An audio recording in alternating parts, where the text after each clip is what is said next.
Hello and welcome to my hotel room and another episode of this show. If you're watching on video, you'll see you can probably catch Max in the background too, hanging out on the bed, his favorite spot to be. I'm really grateful that you're here again today, and I'm actually going to give myself a pat on the back for doing video again because I really resist. If it's not an interview, I just get into a bit of a verbal flow when it's just me, my mic, nobody else. I just get in the zone. And so having this camera, even dealing with these glasses, and if you're watching, you can see the little reflection of my screen. Yeah, probably watching myself is going to make it even more challenging, which I think is what brings me to the topic of today's episode, actually.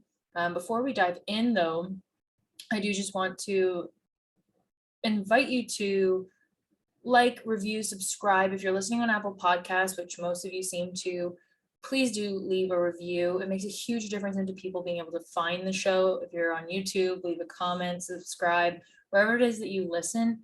I know that all people that run a podcast say that to you, and they might at some point just seem like they're trying to get subscribers for a vanity metric, but really it's a huge thing for us when we have subscribers, not because that number does something to our egos, but because the more people that are there, the more people that have reviewed, which is really important, or commented, watched, all of those things really bring up our visibility, and they mean a lot. So you taking the time to listen already helps me immensely. And if you're willing to do a bit more in a few seconds, again, any of those like, review, subscribe actions really do help me out. So I appreciate it. And today, actually, also before we dive in, I'd just love to kind of share with you a little bit about my recent trip to Hawaii, which maybe will tie in. I find that things often have a meandering way of doing so, especially when I'm just speaking my heart, which I really wanted to do today. And so it was a hugely meaningful trip because I was turning 30. And of course, every year, I think birthdays can bring up a lot of stuff, right? There's sort of a time for maybe taking stock, considering what it is that is important to you, what you've achieved so far, what you haven't, the things you are happy about that you've done, that you're not so happy, the things you're grateful for, etc. And I find that a lot of coaching clients, when we approach their birthday, same thing as New Year's, right? We kind of just get this new lease on life in some way, that you're hitting a milestone. It can be sort of a fresh page or blank slate kind of feeling. And I love that. I love doing that every day. And if there's if you have interest in that, I have an episode on it when I think, yeah, it was around New Year's actually that I posted it, because I think people make these resolutions, they're really broad, they can seem overwhelming. And so I did an episode on that, talking essentially about really focusing in on the new beginning of every day, and also how we have seasons in life. So I'll link to that episode if you're interested in getting into that. But this is really an opportunity for me to examine that as well, I think, which is, okay, what season am I in? Was I in? Am I going into? Where do I want to be when I go forward? And so if your birthday is in April, or even if it's not, and you're listening to this at another time, I'd love to really delve into what it is that I do to consider all the areas of my life on my birthday. And I have actually very thoughtfully, you'll see it if you're watching on video, but my husband bought me a journal. Let's make sure you can see, and it's all of the Hawaiian islands. And so we were on Oahu because it was my first time, and I heard great things about all of them actually. And Oahu is where Honolulu is, so super touristy if you stay in Waikiki. Some great things we did. We rented mopeds, actually, scooters, and drove the whole island on scooters, which was really fun. And I think an amazing way to see the whole island. If you go on some of the tours, like guided tours and buses and things, I think if that's what you like, all good. But I do think they're often overpriced, especially in Hawaii, because it's so touristy, at least on Oahu. I can't speak to the other islands. So if you want the group bus tour experience certainly exists, and you can do Circle Island where they drive all around the island pretty much. But for us, and if you're interested in a different travel experience, I think renting mopeds is a hugely valuable thing to do. Granted, we got rained on every time we rode them, even if it was just a little bit through the rain. It's just, sorry, through the clouds or even through the sun. It'd be like sort of sun showers, like amazing to see, and so many rainbows. Wow. It was actually a super cool experience to be riding through, having it pouring rain on us, but still being sunny, and then a huge rainbow right beside the mountains. So it was a magical place. I think that if you stay in Waikiki, it's gorgeous. Be prepared for tourist prices, be prepared for tourists and all that goes along with that. So it's busier, prices, as I said, you've got a bunch of chain hotels if you're looking for different types of properties that aren't a hotel. We didn't find so many Airbnb options as compared to other places that we've been. So that's something to just consider. Maybe we weren't looking far enough in advance. Something that you can also consider is actually booking through Hotwire, which we've been doing a lot, even this hotel. And not that this is sponsored, although maybe I should reach out to them. I use them a lot. I find that, especially in the US, they're very popular and can really get you great rates for all kinds of hotels. So, hey, I'll look up a link for that because we've been using it a lot. So get to Hawaii, right? And we landed in the airport. Our flight was delayed, super late, really challenging day, just long, like 3 layovers later, which was not supposed to be the case, but our first flight got delayed. And we finally make it there in the evening, and I'm just wiped out. So I go to bed, and I wake up at midnight to my husband saying, "Get up, you have to get up." And I'm like, "My God, what, like, what's wrong?" And we go downstairs, and he's got this cake and Hawaiian local music playing, and we celebrate my birthday right at midnight. And that was just the beginning of a series of really fun activities. Another thing you can do on the west end of the island is dolphin watching or swimming with dolphins as well, snorkeling, lots on the west coast of Oahu.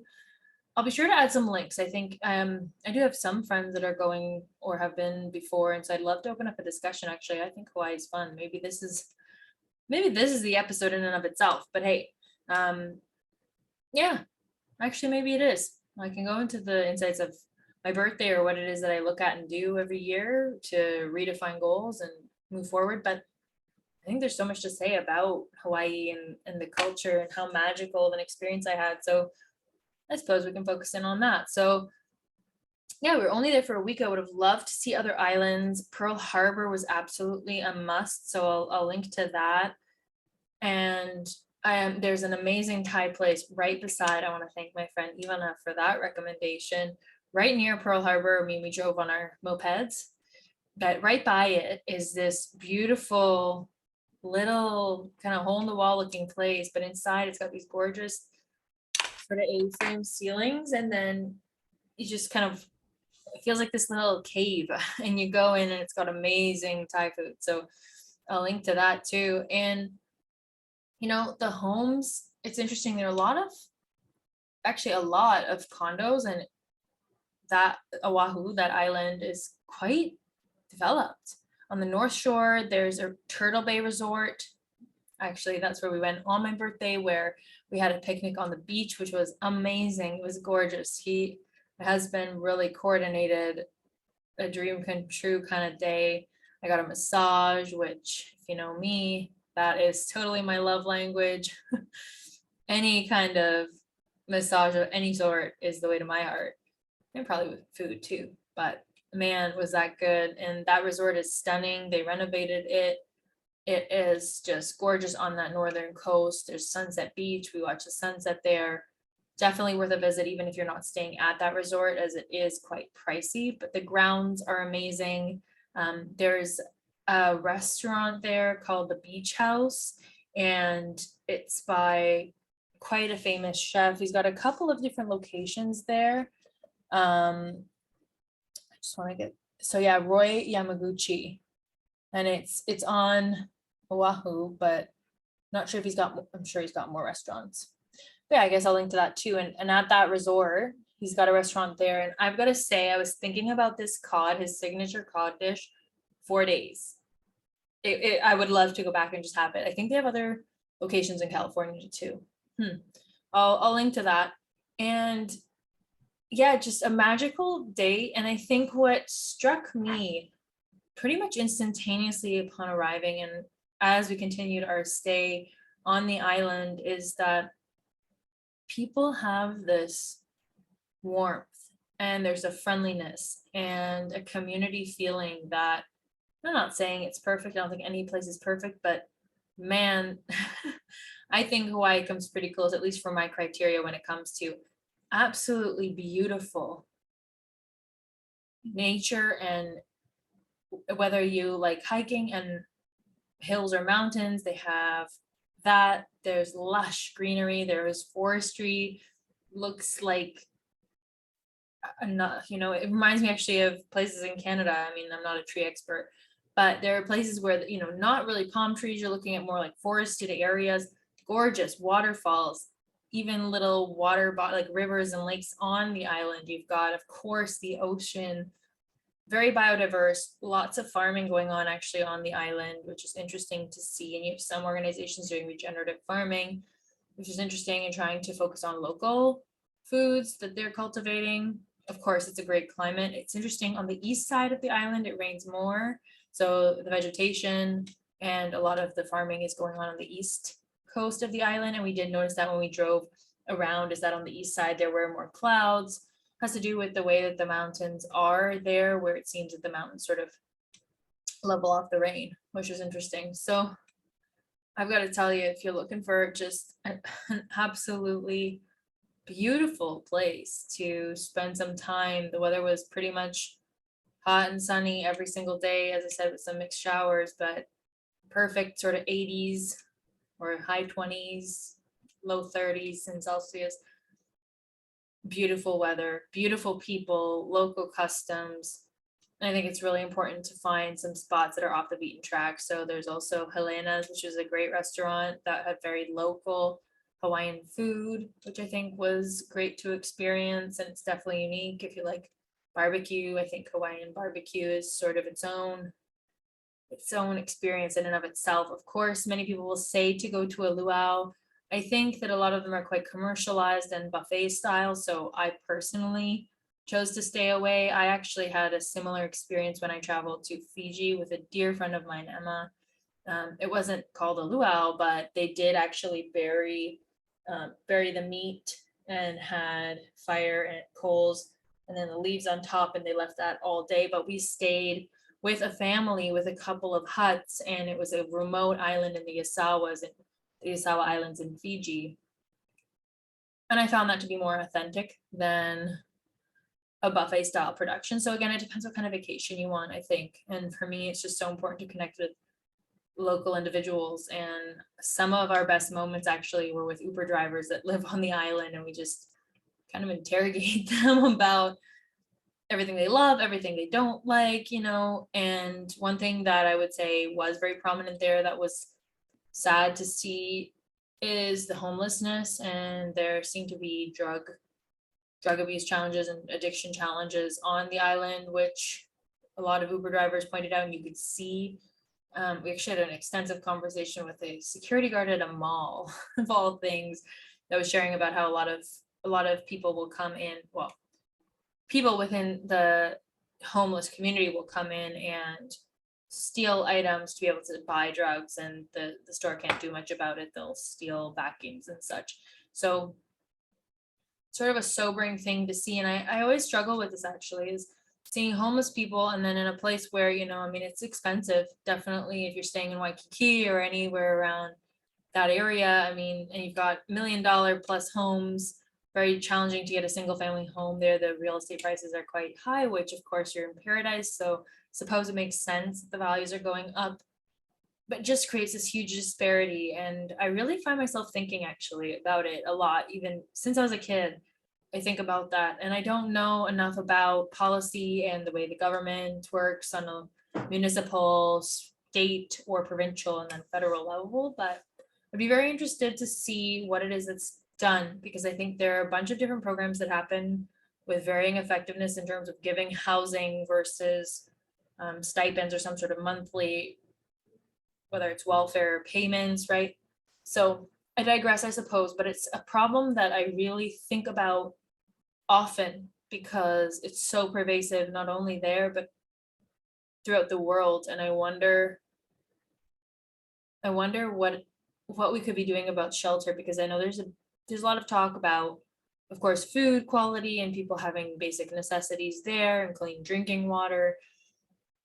But I continue to think about the landscape back home, and that's something else. That's why I actually started Lead Wear. It's Lead Apparel. I started that last year on my birthday, and I did that, and I promise we'll get to the exercise. Maybe I'll write in the show notes like, hey, exercise is at this many minutes, so if you want to just do that. But I started Lead Apparel last year because I really saw that grassroots charities helping multiple different causes, by the way, not just for homelessness, but really for young girls. I've worked for many years with Girls Inc. That helps young women and after school care programs. And I've found that every year they're fundraising and they do all these things and they raise, $5, $10, $15, $20,000. And it's so instrumental to the charity's well-being and ability to put on just basic programming like a summer camp. I've also seen that with Meta Foundation that does amazing work for people with special needs. And they put on a ladies' gala, a martini night every year. And again, they raise great money from the community. And I think they do a phenomenal job of raising grassroots funds. But I sit here in awe going, there's so many more organizations like the Heart and Stroke Foundation or the Ronald McDonald House, like bigger funds that really get millions of dollars worth of donations. And there's far less transparency as to where that money is going, or at least for me, it's difficult to know with some of the big charities. Okay, what does my $5, what is the 5 or 20 or 50 or 100 or more dollars that I donate this week or today at the grocery store, like what's that going to do for somebody? And so I think that's what dissuades people from giving is what's $5 gonna do, what's $2, what's $20 gonna do, right? And of course everybody has a selfish sort of what's in it for me, and I don't think that's a bad thing. But when you see, and that's where I coupled, at least for Lead Apparel, why I coupled, okay, there's actually merchandise. You want a sweater or a t-shirt or a hat or sweatpants, shorts, leggings, whatever it is, there's actually a piece of apparel that you're getting that you can use to work out or hang out in, or tote bags, carry groceries in, whatever the case is. So you are benefiting in some sense. You're going to buy a tote or those leggings or whatever anyway. But we're donating 10%, if not all of the profits, depending on the campaign, to the charity it is in question that month or for that campaign. So anytime somebody buys something for Meta Foundation, for example, we literally donate all of the profits, which when you get 100 people buying, I mean, it's not millions, but I love to be able to look at it and say, okay, what is this $100, $200, $500, $1,000 going to do for your charity? So I should probably write this down, because I would love to actually interview somebody from grassroots and really share why this is so different, because I definitely don't have the charity background of it for sure. I just have had such a fascination with, okay, there's a problem on the ground in a local community. We're so interested or enticed or feel like we should be helping people abroad or afar that have worse situations. Totally understandable. I'm not at all questioning people helping people all over the world. I think that's so important. And at the same time, we need to make sure that our neighbors are okay. We need to make sure that our local community is okay. Because if we all start like that, then actually we're proliferating. I mean, that's how you have these grassroots efforts expanding throughout the world, right? I mean, if I focus on my local community and you focus on yours, and this city and this township, and we all do that. I mean, that's how we sort of propagate that throughout the world, right? If we can do that in a grassroots, I mean, that's what grassroots is, right? Not a new concept. So I really look at that and I say, okay, how can we take more personal responsibility for the 10-mile, 20-mile, whatever radius that we live in every day? And we drive by the trash on the highway right by us, we drive by that same homeless person right by the freeway. What can we do? And yeah, I posed that question, not really having done enough myself to change anything, and certainly not knowing enough about the policy level changes or how the grassroots function. At least I know I have some knowledge of how Girls Inc. does it, because I did some work to be on the board with them for a little while, but very, very basic from me in terms of how much I've interacted or what I know administratively about both government programs and charitable programs and how they allocate funds and raise funds and such. But I really think that it's something that was such a stark contrast being in Hawaii, such natural beauty. Of course, people say, oh, well, then it's easier to be homeless there because it's warmer out in the whole West, not the whole West Coast. There are communities along the West Coast of Oahu that have these encampments where you've got homeless people living on the West Coast, this really, really wealthy North Coast with that resort and some beautiful, like multi-million-dollar mansions. East Coast, lots of beautiful houses too. Most homes are over $1 million. Condos are 500,000 plus.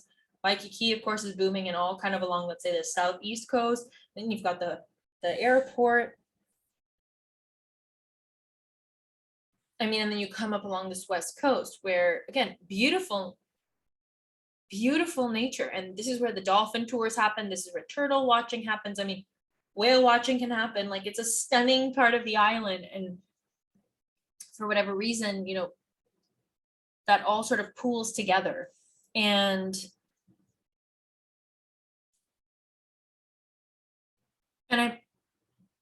I suppose I'm just posing this even to you. And if you have feedback or ideas, I mean, I'm all ears. And if you're doing something in the community that is already really tackling homelessness or something else, I'd love to chat, because I'm always actually looking for charities that I can collaborate with to get lead wear out there. And even with the Meta Foundation, we created their own apparel as well. So with the Meta logos on the clothing for their events and things, and they've got their own line through us. So if you know a charity that needs merch and would like the profits donated to them, I'm just really looking to do something about this in a way where I know where the money goes. And even if it's not millions, but that I know that we gave $100 and that sent 2 girls to summer camp for the whole summer, you know, like that brings me so much joy and so much happiness to know that that's what that money is able to do in a very transparent way. And I'd love to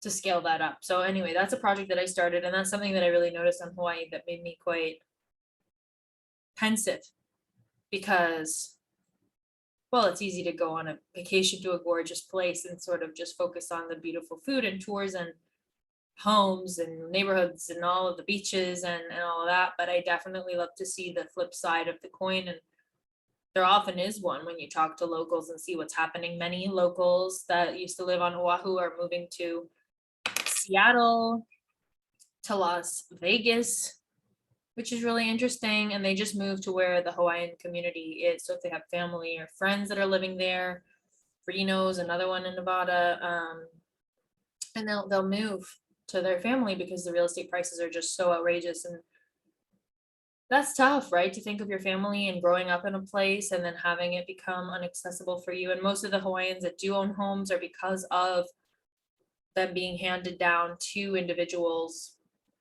like from grandparents to parents to grandkids, etc. They do have some land granting programs for very cheap on certain parts of the island where you get granted, but it's 100-year sort of lease. So you don't actually own the land, and your family gets that land for 100 years. And of course, the government can take it back or make a change. So another interesting sort of program where you can kind of hand it down to different generations, but it's not truly your land. another caveat or another thing to think about would be there's a lot of foreign investment coming in there, similar to any vacation destination, I suppose, but Hawaii is incredibly hot. It's happening a lot on Maui as well, driving up real estate prices.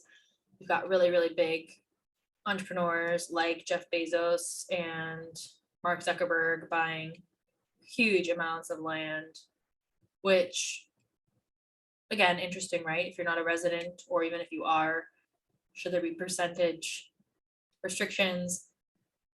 I mean, then we have to look at capitalism. We go down a bit of a rabbit hole. Can we restrict that? Would that be fair? I mean, there's a whole line of thinking there that becomes quite controversial. If you can pay for something, you should be able to buy it. Lots of different viewpoints, but very interesting to see how the island is progressing, what's happening to local culture and tradition, the commercialization of traditions like luau's for tourism. And I love travel. I mean, I've been traveling since 2014, as much as I possibly could. From graduating university, I just went for it wholeheartedly, as many trips as I possibly could. And I've seen it in many places, but it was extremely apparent to me in Oahu. And it's gorgeous there. And I'm happy that there's tourism, or else I wouldn't have been afforded the opportunity to be there. But it's certainly changed what it is to live there, to be there, to explore the place. And that comes with pros and cons, as with anything. So just an interesting flip side of the coin to Hawaii, I think, because there's this very beautiful natural piece. There are stunning homes. If you have enough money, it's an amazing vacation spot or vacation property or place to live if you can sustain that. But when you talk to the local Hawaiians, I've got 2-3 jobs. I drive Uber plus, or many people will work in hotels and have other jobs. And that's not uncommon, I think, in places driven by tourism, where even in Croatia, actually, where my family is from, you have people that'll be drivers in the summer months and then they take the winter off, or they do something else. So interesting to consider in economies that are very driven by tourism, especially, I mean, we've seen the effects of that over the past few years. What is it that happens when you effectively cut off a huge income source? And we've seen it, actually. It's quite timely recently. I think it was just today, actually. I saw it today. I think it's been quite recent that a Florida judge actually overturned the extension of the mask mandate, which is really interesting. So the CDC still recommends masks on transportation, but a federal judge from Florida actually overturned that decision to extend the mandate. And so airlines are now dropping mask mandates. And you see it in the United States. I don't know the extent of it in every government, but lobbying is such a huge force for policy in whatever direction it is that you want to look at, whether it's food, agriculture, pharma, gas and oil, travel. Apparently, if you've got a lobby behind it, it's very interesting to just see how things are influenced, how decision making is influenced based off of who is lobbying which representative. So I digress. Essentially, lots of different things to see in Oahu, and I would have loved to have more time for the different islands. And I think that if you're willing to go and really get a sense of more of a local flair, then it's an amazing place with phenomenally friendly people, loving people. I mean, the greeting aloha is literally love, sharing love. I mean, I think that you can't get better than that. And actually, we renewed our vows too on the beach, which was very interesting. It was a sort of local ceremony that we did with a few other couples, and it was also beautiful to just see that process and to go through that. It was quite emotional. And I think renewing your vows, maybe that's another episode too, because it was just so meaningful. And I think that in relationships, I mean, some people ask me, oh, you've been married for such a short time, why would you renew your vows? You just did it. And I mean, in a nutshell, my philosophy there is, I mean, I renew my vows with my husband every day, in the sense that I make the decision to be in the marriage every single day. It's a choice every day that I need to consciously make to be in the marriage, to be a partner, to show up, living those vows that I made on my wedding day. So I don't know, but what I can say is, with those other couples that were there, is seeing couples that have been married for 25, 30 years plus. It's just a true blessing to witness that, and to see that they're still renewing, that they're still reconfirming that commitment that they made to each other. It's so romantic to see kids join them, and just the progression of life. So, I mean, that'll definitely be another episode, because it was so heartwarming. And I just think that even renewing the vows to ourselves on a daily basis is just so critical when it comes to living within our standards of integrity or values, whatever you want to call that. So back to the birthday thing. What do I do every year on my birthday? And it's pretty simple, but I think that's what we want, right? We don't want a really difficult activity that makes a whole spiel. We just want something that we can do, that we can take stock. And frankly, it doesn't just have to be for your birthday. I do this once a month, probably. Very, very basic activity in the coaching world. The gold in it is doing it regularly, because it's a litmus test. It tells you what's going well and what's not. And like I said, we really want to take stock, whether it's our birthday or just another Monday, or if you want to do this every day. I mean, the more you look at things in your life consciously and with focused attention, to me, I think the more they grow. If I focus on something, I put attention to it, how's it going? And I ask myself every day, how's it going? How's it going? That's where I grow things, and that's where I see progress. So that's what's worked for me, imperfectly, but I would really recommend trying this out. So essentially, you draw a circle and you make a pie. It's called a life wheel. I'll put a link to, there's so many different formats of it that you can do. But the basic is make a circle, draw a circle, 8 quadrants, eight little pie slices, and you write in 8 parts of your life. And if you want to write 3 or you can't think of them all, I mean, that's fine. But the general ones are wealth or finances or money. Some people lump that into career. I like to separate them. I think they're different. You can have different streams of income. You can like your job and not make enough money. You can make a lot of money and hate your job. So I really like to separate those two apart. Very, very critical in my eyes. Health, marriage, or your romantic relationship or partnerships, spirituality, God, however you see that. Friends, family, might be 2 different quadrants for you. Learning, so some kind of either learning or adventure, travel, a project you're working on, something that you love, any other relationships you want to kind of single out and clarify, any endeavors that you're hoping to pursue that require your attention, that you have on your mind, anything that's on your mind regularly, I would say deserves a quadrant, so that you can take a look at, okay, how's this going for me? And then it's really scaling on a level of 1 to 10 for each of those sections. It's not a quadrant because it's more than 4, but each one of those slices, right? Which is, how satisfied am I in this area of my life, or with this project, or with this idea that I'm working on, however you want, with this business, with this certain revenue stream. And you really just go through and don't think too long, because I think we sort of, they all start kind of meshing into the same time, into the same number frame. And I actually force myself, I can't do 7s, because I think 7 is just this really kind of mellow number that doesn't feel too good or too bad. It kind of just lets us glaze over a category. And I think this is about being as honest with ourselves as we can. And while I do this every year, again, like I said, I do this every month, and you go through. And then once you've scaled them all, I would say 1 by 1, and or maybe you pick, right? So I like to do all of them anyway, but I start with the ones that I'm least satisfied with, and I say, okay, what's going on here? Why am I unsatisfied? Have I been neglecting this part of my life? Have I been avoiding it? Have I been throwing it under the rug and just kind of sneaking away, which happens, right? I mean, especially if something's either difficult right now, doesn't come naturally to you, something happened that you're feeling uncomfortable about, let's just shove it away. Let's put our focus somewhere else. I mean, of course, if you need help, I'd be remiss if I didn't mention coaches, therapists, advisors of some sort, right? If it's like hey, I'm not really good with my finances. There's Dave Ramsey and so many other financial advisors and communities around debt or around saving, around investing, around financial independence, like the FIRE movement, financial independence, retire early. So I'll make sure to link to all these things. Gosh, I've actually said a lot today that I'll need to link in the show notes.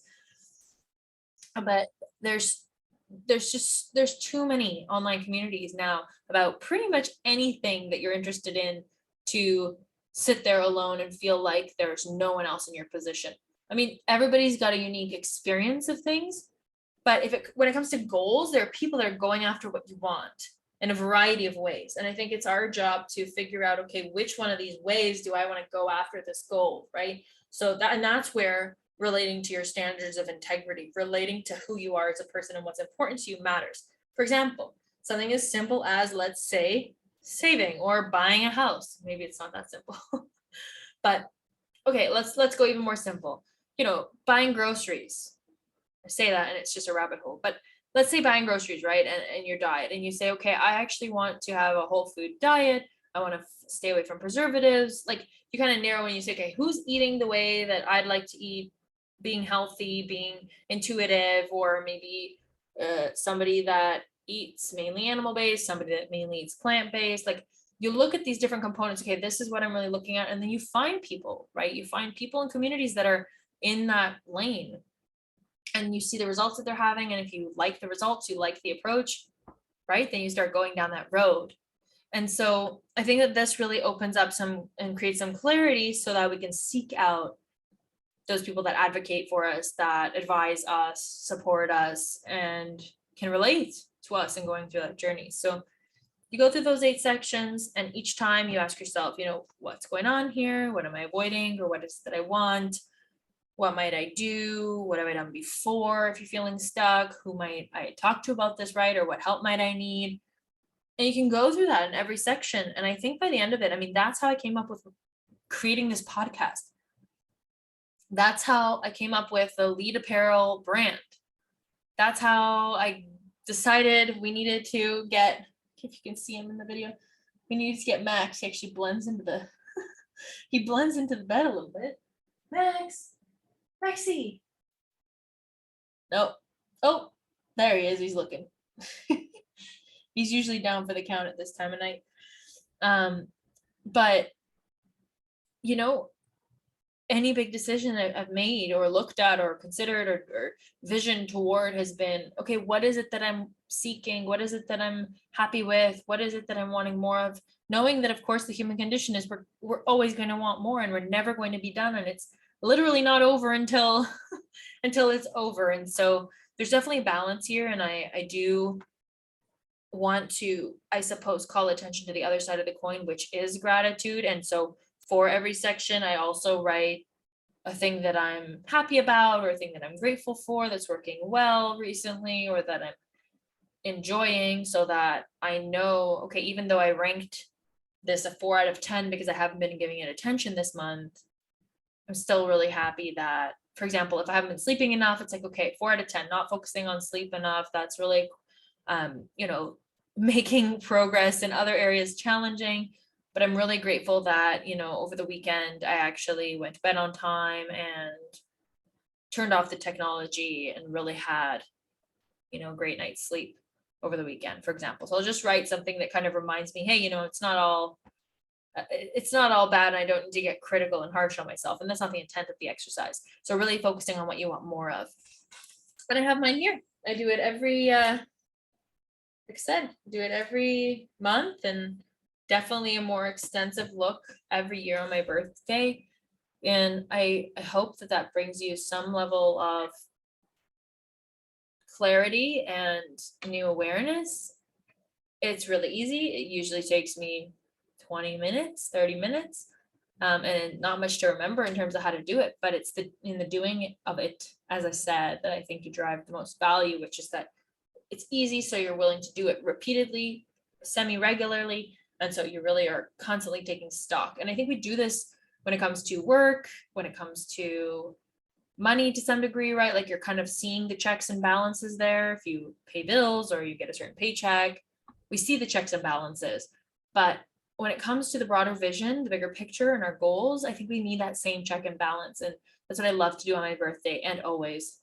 Anyone that knows me also knows I'm notorious for making birthdays just outrageous and extremely special. And this year was no different. And I just really do thank my husband for coming along that journey with me, because Hawaii has been a dream of mine my entire life. So it meant so much to me to see that and do that activity, sitting on the beach watching the waves roll in and out. And yeah, what a magical place, not without flaws, but what is. I think that's what makes it even more magical. And I think it's just such a perfect mix of human inhabitants with nature, and they still coexist quite harmoniously and beautifully, which I think is such a brilliant thing to see. I love cities and places like that. I think another one is definitely Rio de Janeiro in Brazil.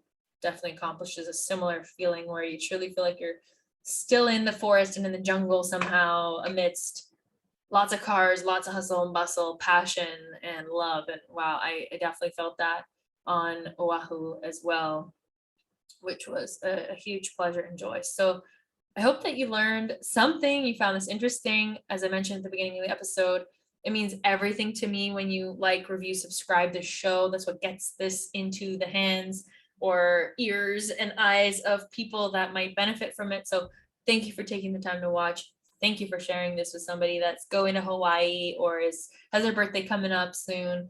And I really look forward to seeing you next week for another episode of the show.